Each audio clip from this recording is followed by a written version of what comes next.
Hello friends, आज की कहानी का शीर्षक है इल्जाम।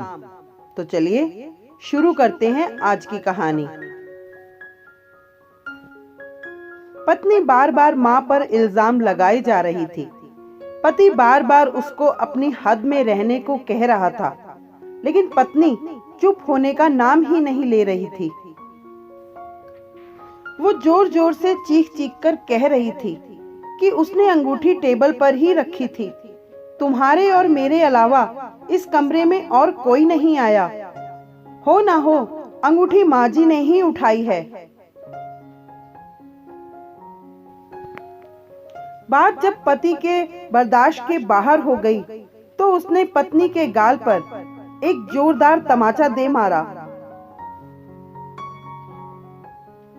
अभी 3 महीने पहले ही तो शादी हुई थी। पत्नी से तमाचा सहन नहीं हुआ। वो घर छोड़कर जाने लगी और जाते जाते पति से एक सवाल पूछा कि तुमको अपनी माँ पर इतना विश्वास क्यों है। तब पति ने जो जवाब दिया, उस जवाब को जब दरवाजे के पीछे खड़ी माँ ने सुना तो उसका मन भर आया। पति ने पत्नी को बताया कि जब वह छोटा था तब उसके पिताजी गुजर गए। माँ मोहल्ले के घरों में झाड़ू पोछा लगाकर जो कमा पाती थी, उससे एक वक्त का खाना आता था।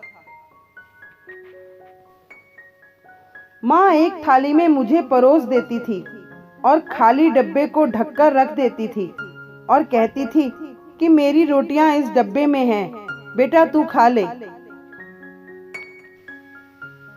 मैं भी हमेशा आधी रोटी खाकर कह देता था कि माँ, मेरा पेट भर गया है, मुझे और नहीं खाना है।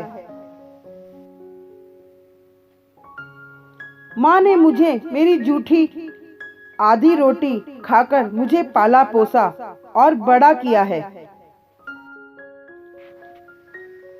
आज मैं 2 रोटी कमाने लायक हो गया हूँ, लेकिन ये कैसे भूल सकता हूँ कि माँ ने उम्र के उस पड़ाव पर अपनी इच्छाओं को मारा है। वो माँ आज उम्र के इस पड़ाव पर किसी अंगूठी की भूखी होगी, ये मैं सोच भी नहीं सकता। तुम तो 3 महीने से मेरे साथ हो। मैंने तो माँ की तपस्या को पिछले 25 वर्षों से देखा है।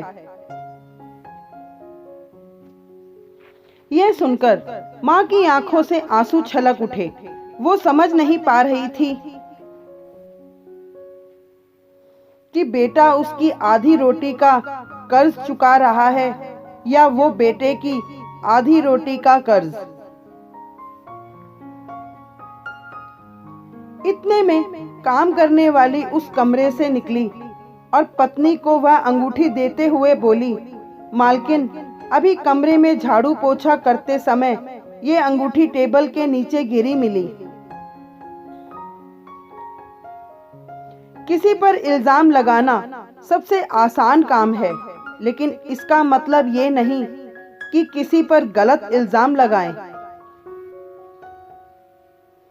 किसी पर भी इल्जाम लगाने से पहले तहकीकात करना जरूरी है, नहीं तो रिश्तों में कड़वाहट बढ़ जाती है। Thank you. यदि ये कहानी आपको अच्छी लगी तो प्लीज लाइक कीजिए, सब्सक्राइब कीजिए, शेयर कीजिए, कमेंट कीजिए, बेल दबाना मत भूलिएगा। Thank you.